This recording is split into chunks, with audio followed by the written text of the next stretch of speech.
surge of COVID-19 cases.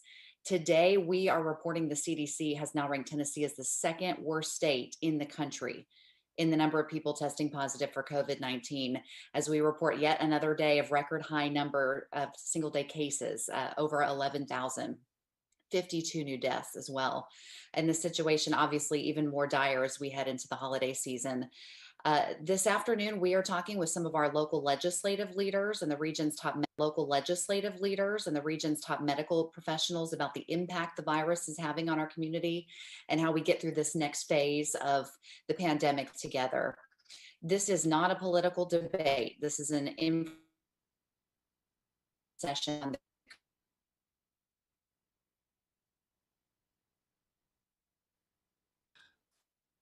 You have all the information that you need to clearly convey what you need to your constituents. We want to start this by thanking State Senator Dr. Richard Briggs, Knox County Commission Chair Larson Jay, Knoxville Vice Mayor Gwen McKenzie, and Farragut Vice Mayor Louise Pavlin for putting this virtual roundtable together. We have a lot of people joining us this afternoon. It's good to see a lot of your faces. We also want to thank Dr. James Shamia with UT Medical Center, Dr. John Adams with Covenant Health, Dr. Frank Berline with Tenova Healthcare, Dr. Keith Gray with UT Medical Center, Dr. Mark Brown with Covenant Health, Dr. Joe Childs with East Tennessee Children's Hospital, and Dr. Mark Rasnick with UT Medical Center for joining us with your insight. We also want to thank you for all the incredible work you and your staff are doing each and every day. Your input is very valuable, and we're really looking forward to hearing from each of you this afternoon. We do want to start with the current COVID-19 situation in our community. As we said, it is not in a good place right now. We want to turn it over to UT Medical Center's Chief Quality Officer, Dr. James Shamia. I'll let you go ahead and take over. Great, thank you. So certainly appreciate the opportunity to talk to all of you today. In addition to being the Chief Quality Officer, I'm also a pulmonary and critical care physician. And so I have a few slides to show. I may be the only person today that has actually prepared a few formal slides, but I've gotten used to presenting data throughout this. And I think the best way to really get a sense of where we are in the community is to look at data, because the data really speaks for itself. I'm going to show you really the current state in the region. That this is not just a county problem. Obviously, COVID affects the entire region. And for that matter, the hospitals, they don't just serve a county, they serve all counties in the region. In addition to that, it's really going to be a little bit more of a data presentation focused on hospitals, things like hospital census across the region. So with that, I'm going to share my screen.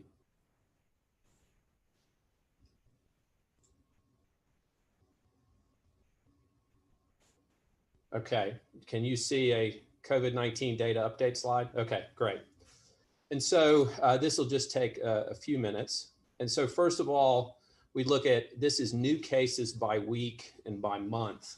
And to orient you about these slides, there will be Knox County, which speaks for itself, but then that THA Knoxville district is how the Tennessee Hospital Association defines the district, and it's all the counties in that box. On the left-hand side are new cases by week, and on the right-hand side are new cases by month. And just to point out two things. One is you see over these last few weeks there on the left, both in the county and the district, the rate of rise of the number of cases that we've had. The week after Thanksgiving in the county, 2239, and then the week after that, 2855. But even more importantly, if you look over on the right at the month of December, you see with just halfway through the month, we're already at the level we are for all of November. And so the December case diagnoses are going to really outpace anything we've seen prior to that.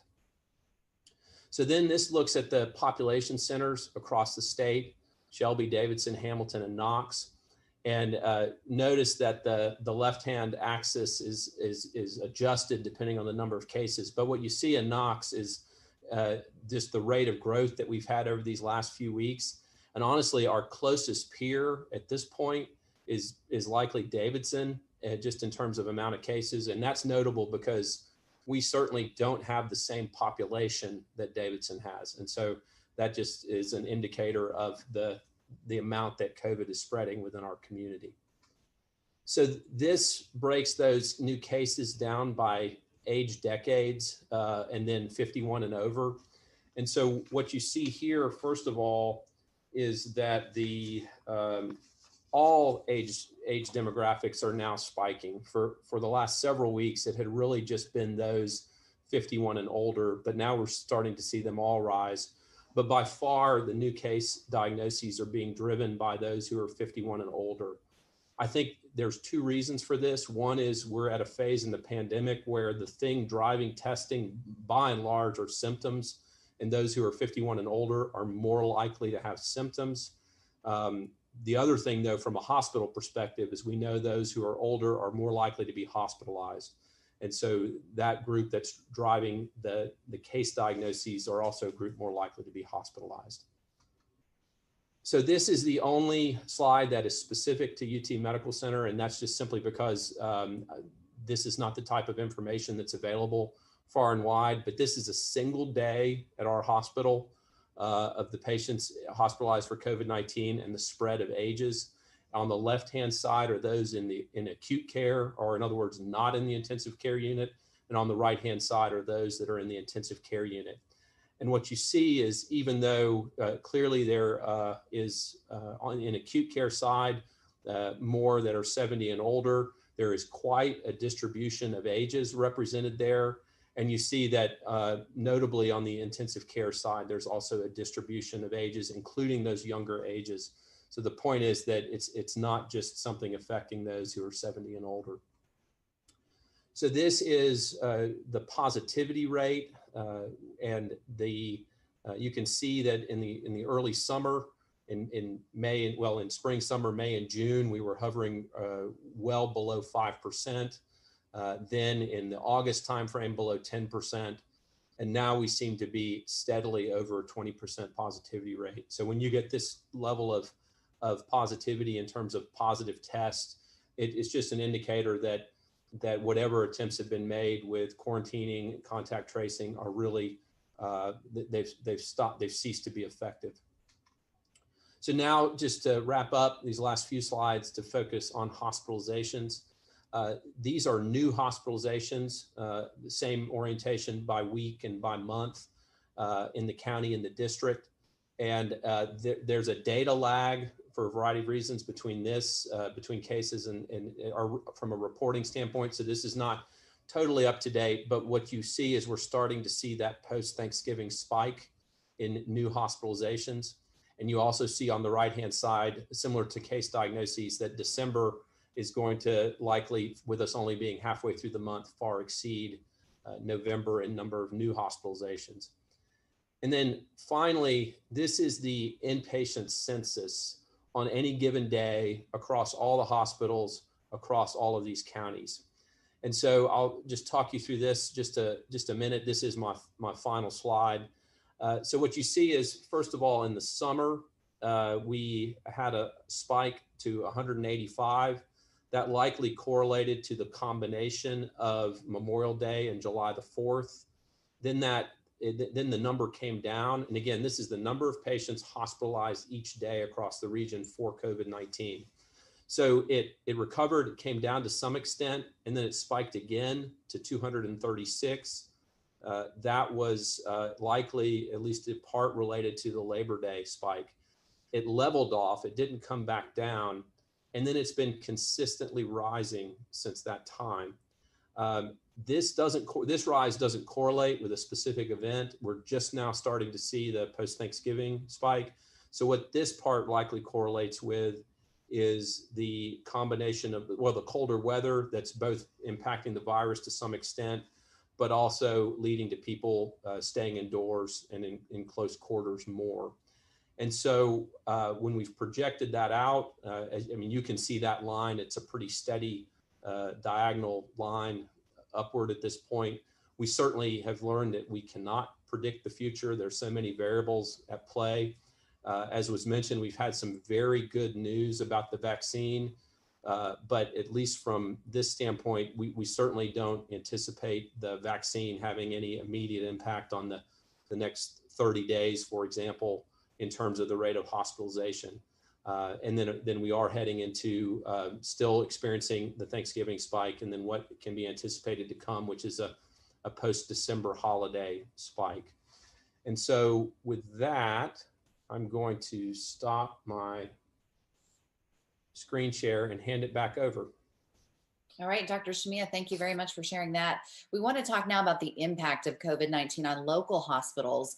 And for that, we're going to turn it over to Dr. Frank Berline, the Chief Medical Officer and Chief Quality Officer at Tennova Healthcare.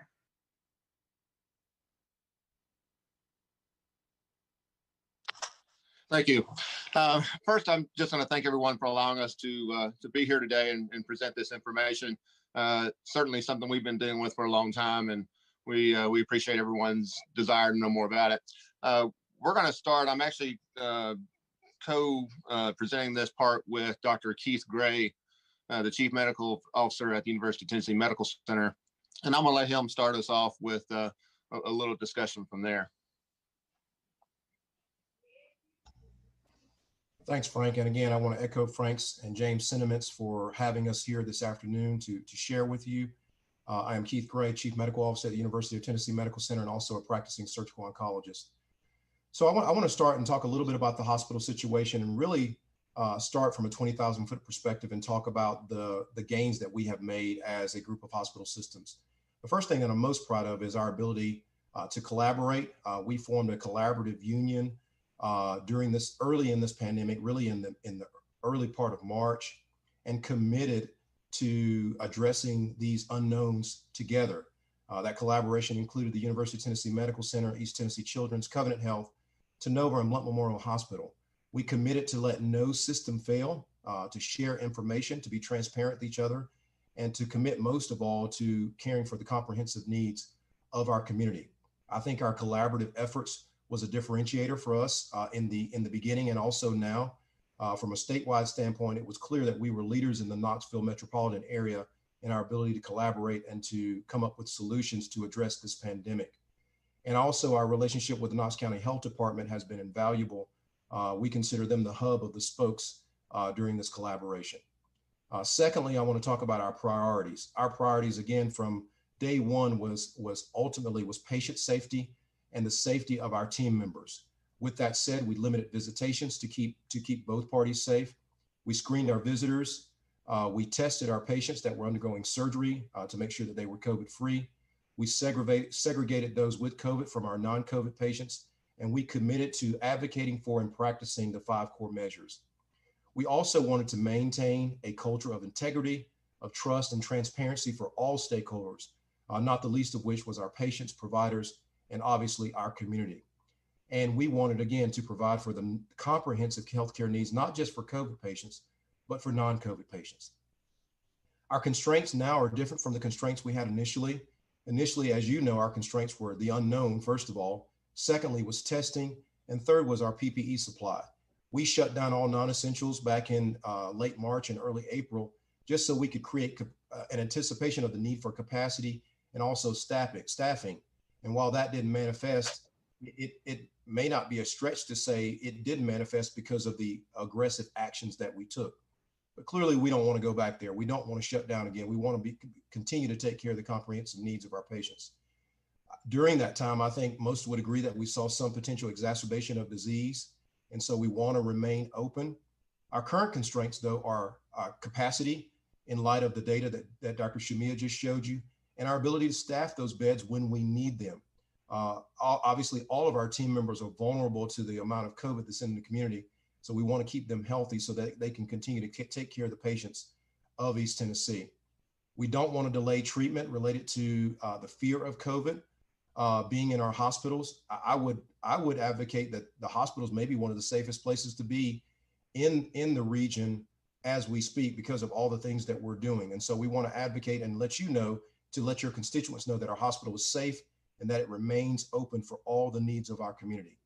We have considered, all the hospitals have considered deferring some non-essentials that require a bed in order to create that capacity to continue to meet all the needs. But again, we remain open and we remain safe, and we're committed not to, if we can avoid it, not to return to the shutdown that we saw in March and April. And lastly, just to echo what Dr. Shamia talked about the patients, the types of patients that we're seeing COVID patients of all ages, but those that have been most adversely impacted have been those greater than age 50, those hospitalized in acute and critical care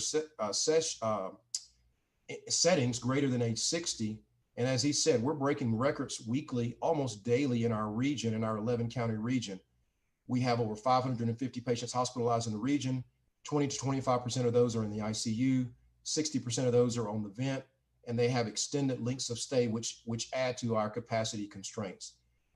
Said in another way, we have a large volume of COVID, which leads to a large volume of hospitalizations for people that stay a long time. And so we need your help and your advocacy to continue to espouse the 5 core measures to help us flatten the curve and continue to take care of the needs of our community. So I'll turn it back over to Frank. I know he's going to talk a little bit about COVID therapeutics and some other things that we've done as a collaborative healthcare system. Thank you, Dr. Gray. So yeah, as was mentioned, we have collaborated among all of our hospital systems, and so we're all kind of in the same boat on how our ICUs and our hospital census is trending. Our RCUs are stretched to near capacity. We have fluctuations each and every day, each and every hour, with where the availabilities are.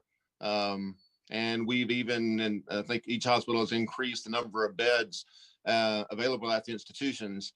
However, the problem isn't in the number of beds, but the staffing of these beds. Our patients have beds at home. The difference is we have to have the caregivers to provide the medical care necessary to save lives. We've employed and trained new caregivers throughout this whole pandemic. We've even gone out and had to get traveling caregivers to come in. There's a shortage of trained caregivers locally. There's also a shortage of travelers, as each and every state has dealt with the same problem. That said, if you look at our record numbers, we are still being able to provide the care that's necessary and required for our patients. The same high quality is present in all of our hospitals, like Dr. Gray said, that we had before COVID. And we will continue to do that as best we can. The other issue that we want to discuss, and we've mentioned this a few times too, is even though we do have COVID, we also know and recognize that we have other elements out there that don't stop. Heart disease is still there, diabetes, cancers, etc. We still want to make sure that those people know that they can still come and get care from our hospitals, and we do maintain availability and capability to address those issues. Our supplies are relatively good, as Dr. Gray talked about. That was one of the things that we were able to do with our early initiatives, as we were able to build our supplies necessary, and then also one of the locations where we've also been trying to build supplies, but struggling a little bit is with Medic and our regional blood center. Decreased drives, availability of being able to go out in the community and draw blood has made them struggle a bit. They've been keeping up greatly. I don't know of any time at all in the past 8-9 months that we've had to delay surgery because of blood products, but I would encourage each and every one to give blood. If you're a blood giver, continue. If you haven't before, please think about giving. Because of our ability to work together, we work with EMS, trying to decide which hospital can take the patient at a given time. We transfer among our facilities, directing to whichever facility has the availability at the time. Rarely we have had to send patients out of our area, yet for the most part, we've accepted patients from outside our region. Again, another testament to our staff and our hospitals managing this situation. We do realize we're all on this together. Our staff, of course, is stressed with the challenges from the increased patient load, as well as the fact that, as Dr. Gray mentioned, we have fellow workers who fall ill themselves, from wherever they get COVID. We don't think they, interestingly, most of them don't get it from the hospital setting. But we are pulling together, and we are taking care of each and every patient, even with our staff having to fight against COVID fatigue. 12-hour shifts and double shifts can take a toll on personal health, emotions, and home life. But our caregivers believe that this is not just a job, it is a calling, and they've stepped up and really are to be applauded in this. We're proud that our care partners have accepted this additional workload, and through it all, our hospitals have been able to maintain, as I mentioned before, the optimal staffing ratios and the same high quality. Since all this started, it's fortunate that our incidence was low at the beginning, because now we have a little bit better idea of how to treat these patients. The treatments that are available, we have remdesivir, the antiviral that's currently available. We've been using the convalescent plasma from patients who have been previously infected with COVID and now have the antibodies. There are other drugs that are coming available. We started a few weeks ago with bamlanivimab, and please don't ask me to say that 3 times fast. But it's one of the monoclonal antibodies that's directly towards the COVID virus. And then also we've learned to use anticoagulants, and because of the increased coagulation that sometimes occurs with severe COVID infections. We have the kinase inhibitor drugs, the nibs that have come out, and then of course with early on, there was discussion about steroids and their place, and we've learned where to use those. And if patients have a cytokine storm where they become very ill within the hospital, there's a place for that as well. So, there's a lot of things, there are a lot of treatments that we're using that we've gained more knowledge of just even in the past few months, and availability of some of those medications. And again, as was mentioned by my colleagues, we're all concerned about the possible worsening surge from the Christmas holidays if our community does not practice the 5 cores. And I'll speak a little bit more about that later. But Dr. Gray, do you have anything you want to finish up with? Again, I try to start on a positive note, and I'll finish on a positive note about lessons learned. I think and I won't get into Dr. Rasnick's expertise, but we've learned a lot about vaccine kind of soup to nuts approval and compressing that. We didn't compromise safety and efficacy, but we did eliminate some of the red tape and the funding barriers that are usually associated with vaccine progression. Another win for us in the health systems is the establishment of telehealth. Now, we were all using telehealth prior to this, but it was probably rudimentary at best. And now telehealth has become a part of our armamentarium to take care of our patients.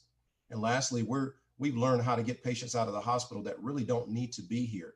They can get adequate care and then transition to home a lot more quickly. COVID has forced us to do that. And I think because of COVID, we will never go back in some of these areas. And so those are some of the wins and gains for us as hospital systems. So thank you. Good to hear. All right, Dr. Gray and Dr. Berline, thank you for that. We talked about the impact of COVID-19 on local hospitals, where we are, and now we want to talk about what we can expect in the future. And for that, we want to turn it over to Dr. Mark Brown, the Chief Medical Officer of Covenant Health. Thank you, Heather, and I'll echo my colleagues' sentiments. Thank you for having us. We're happy to be here and speak to this group today. Since we started this pandemic, I think my definition of what the future is has changed a lot. A lot of times the future feels like, what are we going to do tomorrow? Based on the rapid changes that we're seeing and the rapid increase in cases that we've seen. But a couple of thoughts just about the short-term future that I think we can anticipate, and then a couple of things for the long-term future. First, and I think James alluded to it, when this pandemic first started, there were a lot of models. There still are a lot of models looking to predict how many cases, how many deaths, how many ICU patients, how many ventilators. What we've learned is that most of those models are good a couple weeks out, probably at most. Some of the predictions that were 4, 6, 8 months down the road have either been very high or very low. All of those models have different suppositions, and we have really shortened the time frame that I think any of us are trying to predict where this is going to go in terms of number of cases, et cetera. We certainly are looking at local data on a daily basis, and the folks on this group, the folks on this call, the physicians, we literally meet 5 days out of 7 to look at our daily data, to look at where we are within the region, where we are within Knox County, where we are in the surrounding regions, so that we can collectively prepare for what tomorrow holds. And tomorrow sometimes really is, as far as we can see into the future, when we look at the actual number of cases and patients that we have to manage. I know we've said it a couple of times. I want to put a little bit more meat on the bones. One of the things I think is going to continue into the future is our collaboration as a community. There certainly was a lot of collaboration prior to the pandemic, but just to kind of put some skin on it, all of these gentlemen were my colleagues prior to the pandemic. Now we're all on speed dial. We talk to each other literally every day, if not 2, 3, 4 times a day, to be able to help manage this pandemic literally across the community. We have shared lab supplies. We have shared PPE. We have worked together to standardize care for all of our patients to make sure that the community standards are the same, no matter whether you get care in Cumberland or whether you get care at UT or whether it's at Morristown or whether it's at Tanoba North. We want to make sure that we're equitably distributing and equitably treating all of our patients in all of our communities, and that's really been a core of what we've been doing throughout our communication. I think that's going to be really important in the future. And I think our patients as a community have benefited from that greatly, not just on the COVID side, but as Dr. Gray alluded to, outside of that. I think it's really opened up channels for us to provide an even higher level of care. And I think we already provided a high level of care to our community, but to continue to elevate the care that we're able to provide for all of our patients across all of our communities and counties that we serve. I want to talk a little bit about the vaccine. That's sort of the hot topic of the future. I'm not going to get into the mechanics of it as I know John and Mark are going to do here in just a second. But suffice to say, I think we all believe that the vaccine is the beginning of the end, and this first vaccine, and literally soon as probably as tomorrow, maybe a second vaccine with Moderna coming down the pike. I was checking Google before I got on to see if it had gotten approved before this call. No EUA yet, but we do believe that the Moderna vaccine is soon to follow, and Dr. Rasnick and Dr. Adams will give details on that here in just a second. But the vaccine itself immediately is not going to change our future overnight. Right? It's going to be a stepwise exit from this. When I went back and looked when my first meeting was on COVID-19 on my calendar today, it's 294 days ago on February 26th, and it really kind of puts in perspective. I mean, 294 days seems like a long time, but man, a lot has happened in 294 days. So we know that it took a while to get to where we are. It's going to take a period of time, and no one knows exactly how long, but I think we're all confident that this will certainly be a dimmer switch to get out of this, not a toggle switch. It's going to take us a period of time to sort of step down as we get more people vaccinated, as further treatments come out, as further vaccines come out. All of those things have an impact. And certainly as we continue to practice those 5 core actions, as all of my colleagues have alluded to, and I know Dr. Berline's going to speak to here in just a second. A couple of other positive notes that I think are really going to come out of COVID-19, and Dr. Gray alluded to some of these. Telehealth is here to stay. There's no question. I talked to our Chief Medical Information Officer, Dr. Halford, frequently, and she said it well. We really did about 3 years of acceleration of telehealth in about 90 days. And that literally is no exaggeration. Things that were in the pipe, planning to be done, were accelerated. The federal government made some changes, but as much as anything, we had to do it. We didn't have a choice. And the access that's provided to patients for all types of services, both on the inpatient and outpatient side, has been astonishing. So just as by example, and I can't speak for my other colleagues what they've got in their facilities, but I can speak to Covenant. We've all had the access to televisits with our primary care providers or our specialists on our iPhones or our Androids, whatever your preference is, that I think all of us have implemented. But we have implemented telenephrology. We're doing dialysis at our outlying facilities with nephrologists at our facilities in Knoxville, doing dialysis at LeConte, at Morristown, at Roan. We're doing telecardiology consults. We're doing telepsychiatry in our emergency departments so that we can decrease the burden on our emergency providers with the behavioral health patients who are still looking for placement across the state. So all of those things have been accelerated greatly, and I don't think those are going away. Those are things that we're going to continue to leverage really very tangibly locally. Telehealth, we hear a lot about it, but in your communities, it's happening today and patients are benefiting from it dramatically. I want to talk a little bit about some other innovations. I know that Dr. Rasnick and Dr. Adams are going to talk about the mRNA and how the mRNA vaccines, but the mRNA or the messenger RNA technology has been around for a while. And I really think you're going to see that dramatically change the face of medicine. Everybody I've spoken to on this call about the mRNA vaccines especially, it is dramatically going to impact medicine as we know it. It is going to change the way that we practice, not only with immunizations, but also for other therapies. It's been used in cancer and oncology in Dr. Gray's world for a while, but we all believe that that's going to have a dramatic impact on how we practice. Along those lines, and some of these are just my predictions, I do believe that we'll see the faster development of drugs. It takes a long time to get a medication to market, sometimes as long as 17 years to get a medication to be patented. And there's a lot of government politics to that. There's a lot of research to that.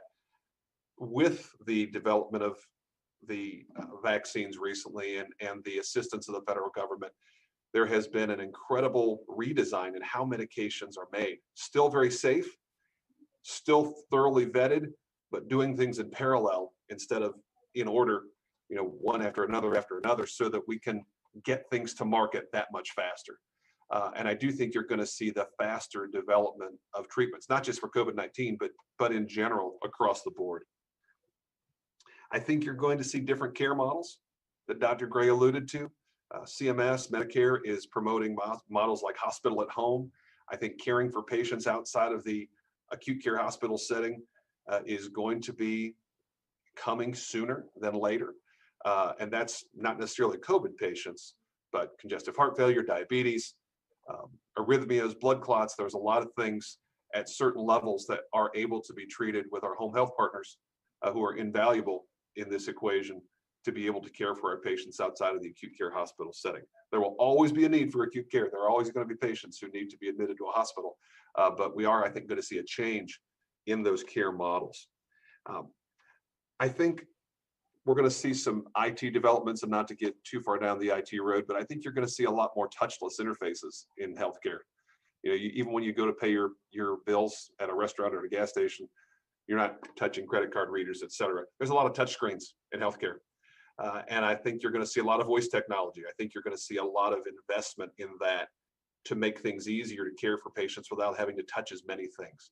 I think you're going to see those things. So the last thing that I want to comment on, and I'll go back to my initial comments and some of Dr. Shamia's initial comments for when the pandemic started. We can't predict the future, but I think we can impact it. And I think we have impacted it by following these 5 core actions, by doing the things that are difficult for our communities to do, by socially distancing, by wearing masks, by washing our hands, by cleaning surfaces, et cetera. Those things have mattered. That has helped us keep the curve flat and keep our health systems able to care for the communities. And I'll add a 6th core action at the risk of stealing Dr. Buchanan's 5 core actions, is when it becomes available, get your vaccine. I think that that's going to be very, very important as we move forward in this. And with that, I'll turn it over back to you, Heather. Thank you.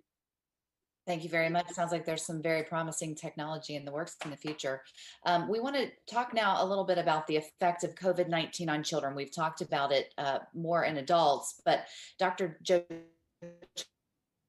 Childs, the Children's Hospital, to talk about that today. Heather, thank you. It's an honor to speak with everyone, and I echo the sentiments of the other medical leaders that it's been a pleasure to work with over the last several months. I think it's not lost on most people that this is not as severe a disease for children as it is in the adult population, but they are still affected by it. They still get infections from it. They can spread it. And here at East Tennessee Children's, we have had about 30 patients that have been admitted with COVID, a handful of which have been quite ill and needed significant support. And so it is not it is not true that there are no effects of this on children medically.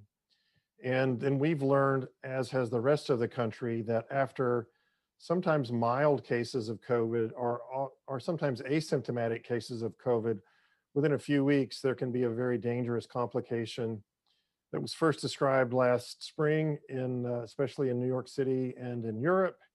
But this multi-system inflammatory syndrome of children is actually a life-threatening complication that occurs 3 to 4 weeks later, can affect heart and organ function. And these patients get quite ill. The ages span our entire treatment age range from the first year of life up to late teen years.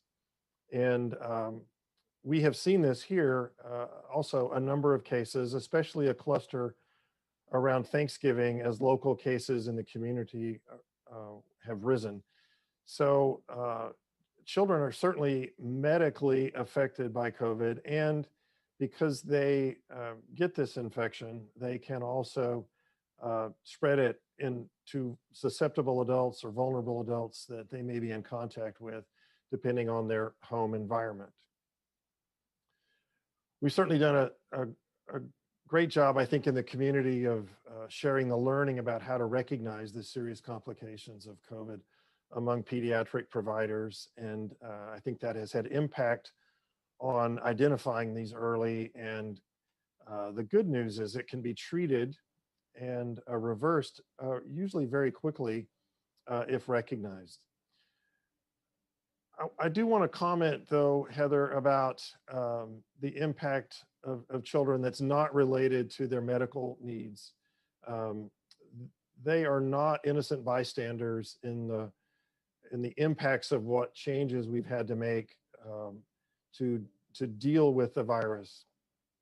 So that impacts them socially, emotionally, academically, based on isolation, school changes, and I think we're starting to be able to measure and see the toll of this, not only here in Knoxville, but across the state.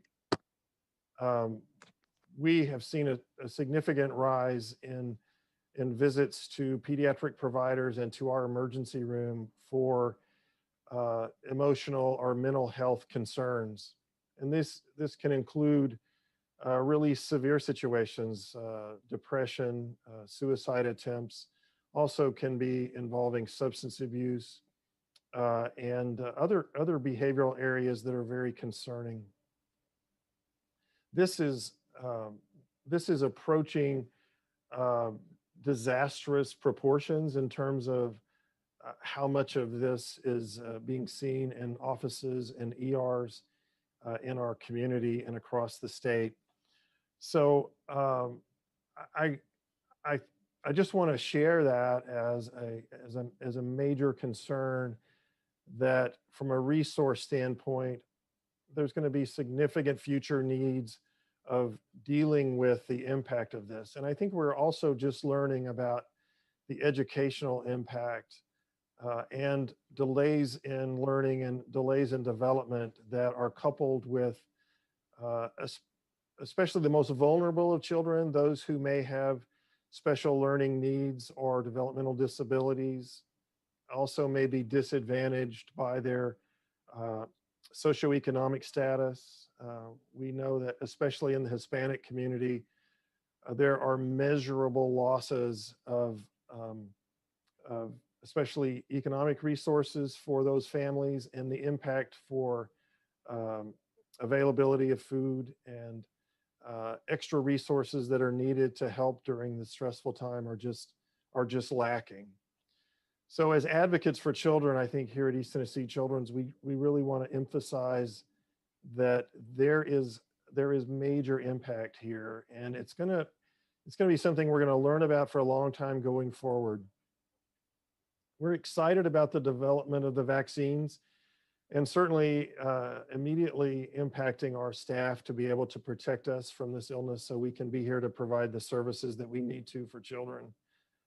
You may be aware that children have not really been studied yet for this for the vaccine and are not receiving the vaccine.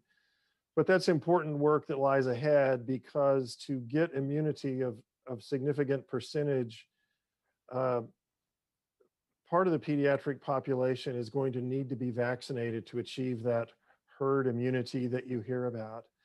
So much to come, but again, we're very excited.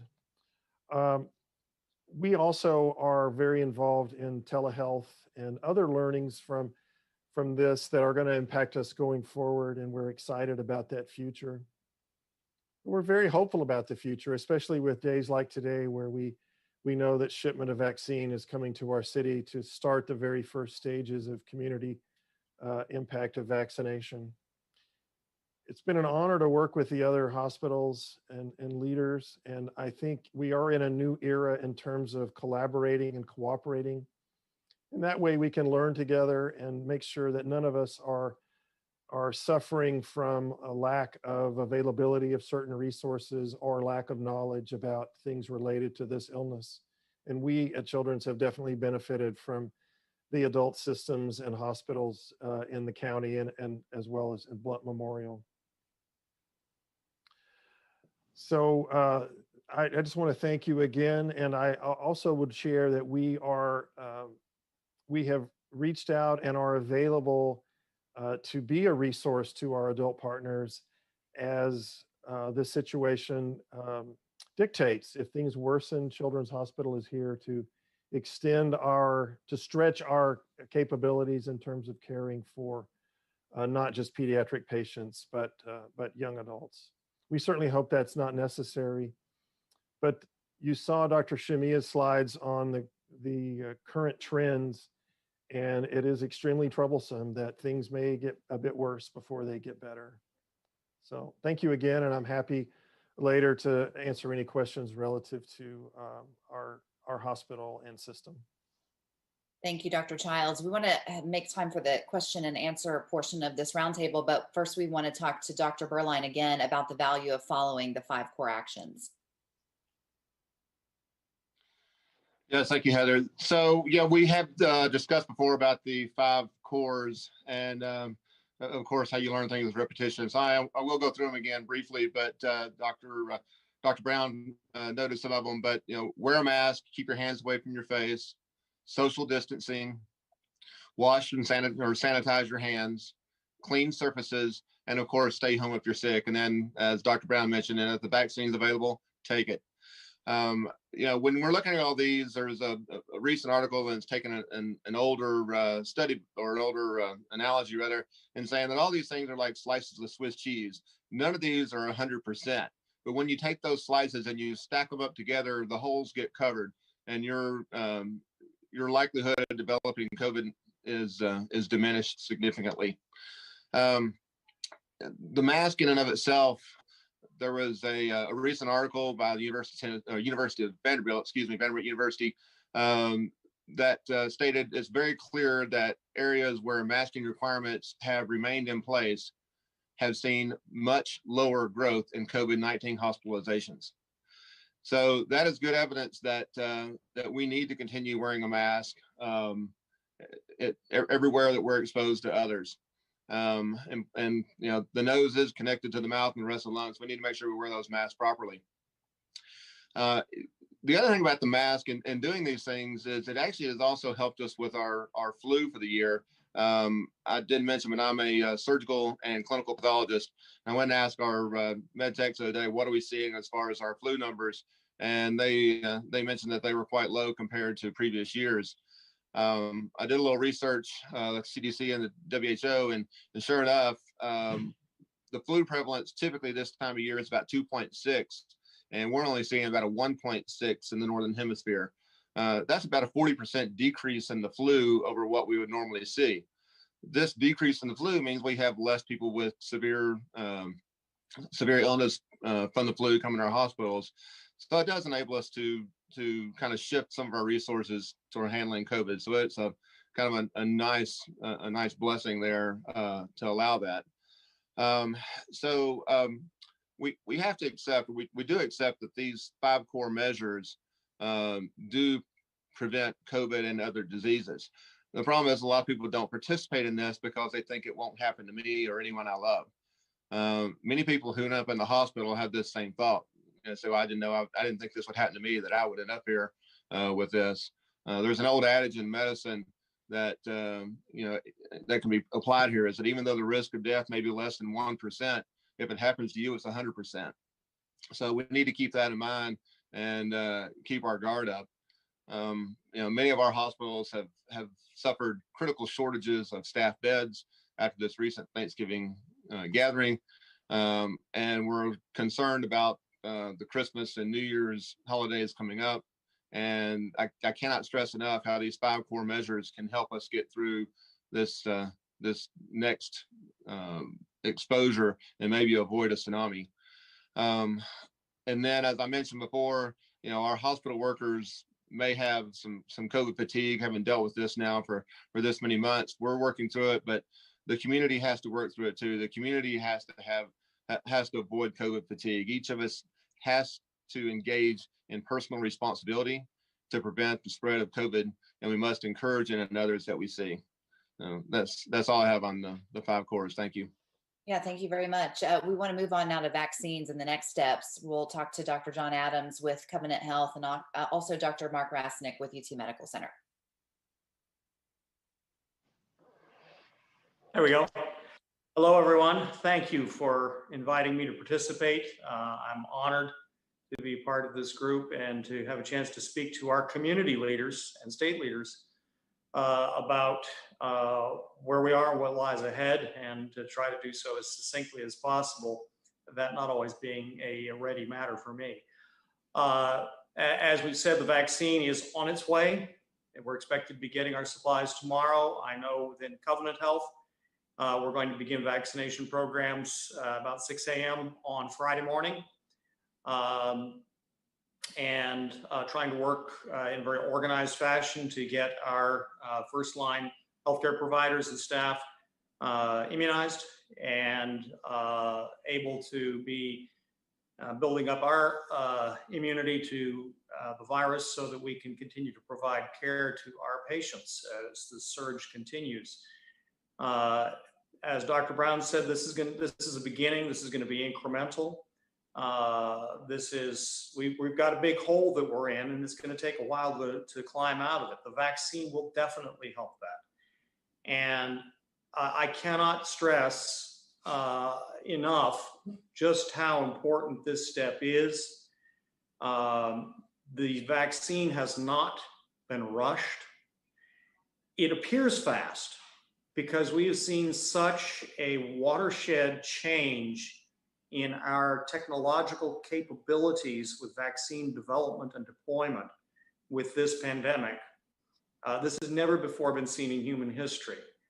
And it is a result of major changes in our understanding of molecular biology and investment and changed paradigms from governmental and regulatory authorities in facilitating the whole process. But we have very safe, well-studied, highly effective vaccine on trucks right now, and a sister vaccine that hopefully will get its EUA review tomorrow at the FDA, the Moderna vaccine. And we all are fully expecting, with the numbers that we've seen so far on that it will also be approved. That will help enormously because that gives us another entire supply chain for this very valuable product. There's a lot of myth and misconception about vaccines in general that's been in our community for a long time. And COVID vaccine is certainly no exception. And I'm not going to try to go through them. I'd keep you here all night trying to go through everything that's coming to my ears with various misconceptions and myths. I'll be happy to address specific questions if they're raised in the Q&A portion. But just to our community leaders and to members of the community that see this subsequently, don't necessarily read everything and take to heart what's on Facebook. These are safe. These are effective. And I can tell you, I'm already been informed, I'm #1 at 6 a.m. for Covenant Health on Friday morning. And it will be with pleasure and without reservation that I roll up my sleeve. This is safe and this will help. And being now in that age group that's a little bit higher risk, I'm glad to be getting it. And as we begin to be able to roll this out, this is going to help enormously. We've still got to maintain all of these core measures and core practices. We've got to wear our masks. We've got to socially distance, wash our hands, avoid large groups. It's hard. This is getting really, really old for all of us. We're in this same group together. We're all a community. It was said it takes a village. We're all together. I'm so proud of East Tennessee and of our leaders and the leaders in our medical systems for coming together over this. Knoxville has always had, East Tennessee has always had a tradition for coming together for things like this. I've been here long enough, I've seen it many times. This is another shining example of how we can work together.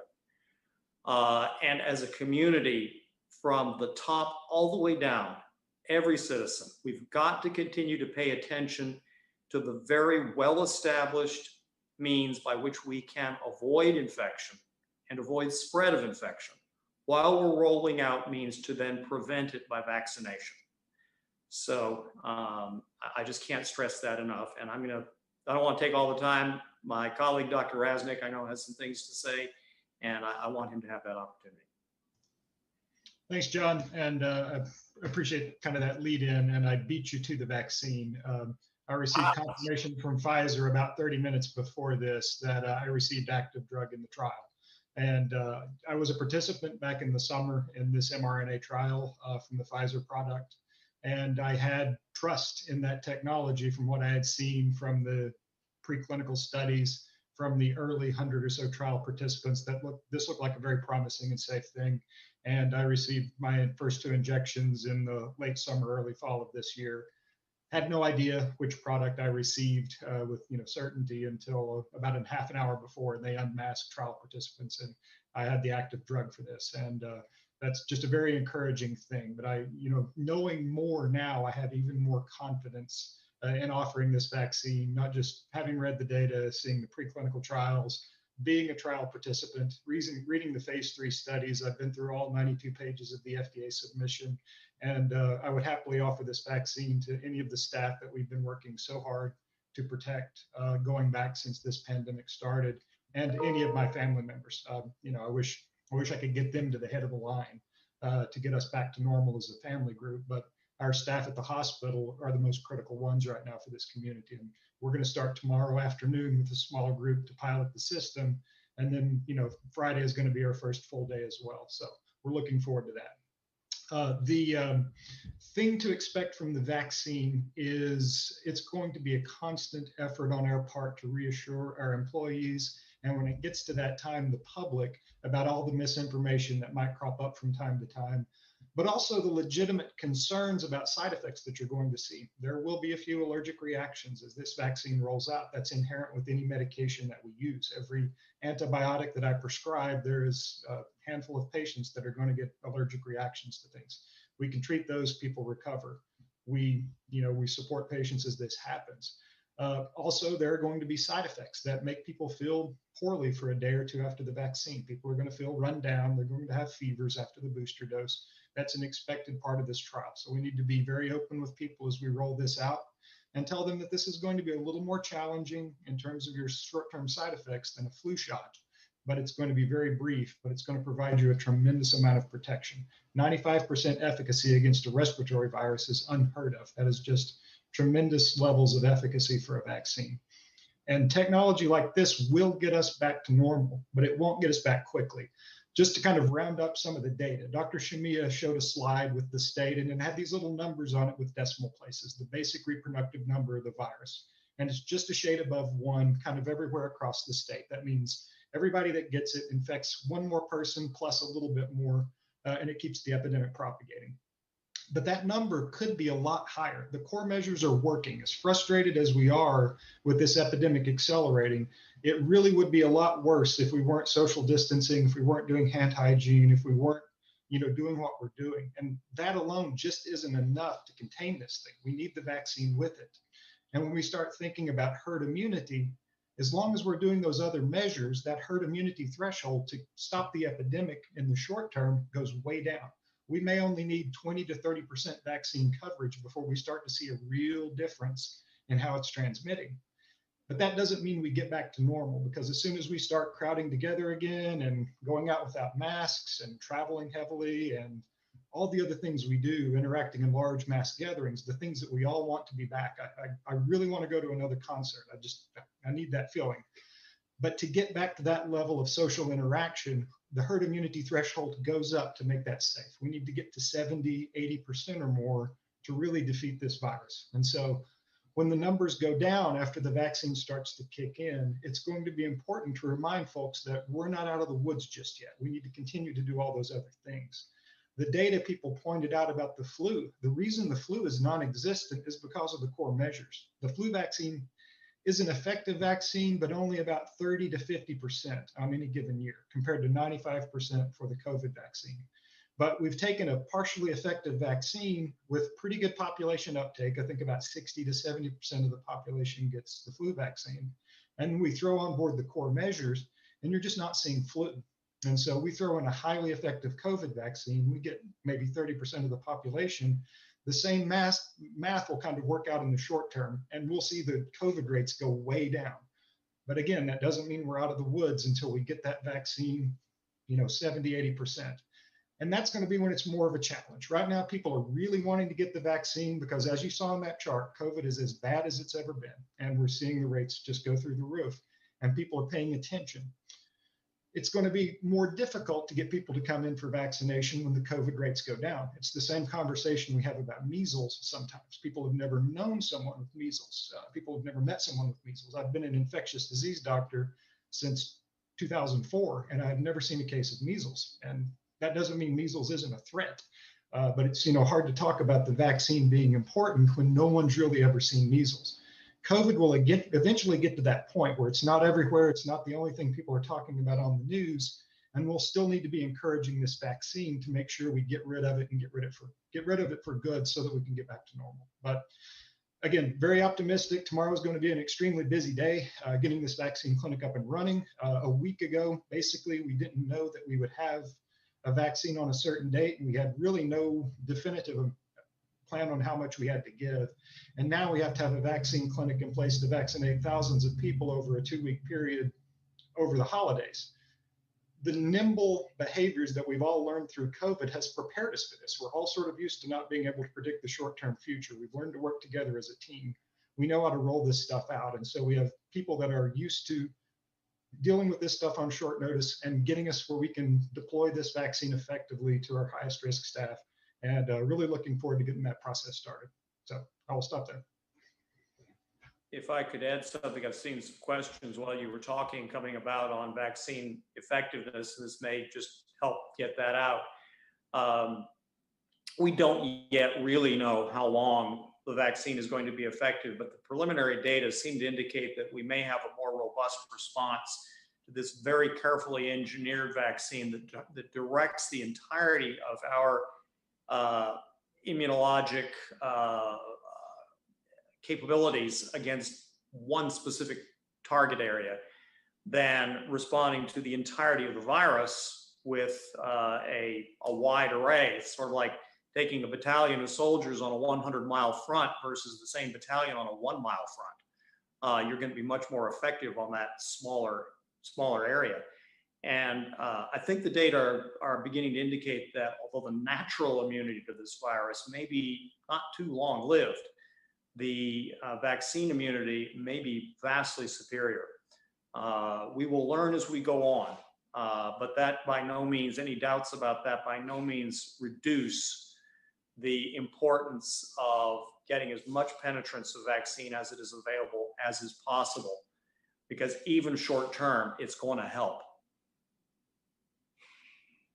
Thank you, Dr. Adams and Dr. Rasnick, for your input. We really appreciate that. We do want to move on now to the question and answer portion of this discussion. We are getting some questions in our chat, so I'll try to keep an eye on that too. When we came to each of you to be part of this discussion, we asked you for your questions. So most of these questions were submitted by you. We do want to remind you that you are the voice collectively of about 1 to 2 million people. So you can take this very valuable information to your constituents and all citizens region-wide. And I'll invite any of our medical professionals to chime in on these questions. The first one that we got is, why do you think that there has been such a reluctance on the part of the public to accept the science of mass and social gatherings and avoiding large gatherings? Why do you think that there has been a reluctance of people to do that? I'll take the first stab at that. I think because of the conflicting data we heard around masking when the pandemic first started. One was that masking was ineffective or unnecessary, and then we pivoted pretty quickly to say masking was helpful. And I believe the latter is true, and I think you've heard that from our experts online today. Secondly, because Dr. Rasnick talked about longing for the day that he can get back to that concert or that social gathering. That as a society. That is how we thrive. That is how we avoid mental illness, as Dr. Childs talked about before, by gathering and enjoying each other's company. When you can't do that, it becomes inconvenient and depressing, for lack of a better word. So I think the reluctance was around the inconvenience of it. But I think as the science proves,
in my mind, I'm gone to Carolina. Can't you see the sunshine? Can't you just feel the moonshine? And ain't it just like a friend of mine to hit me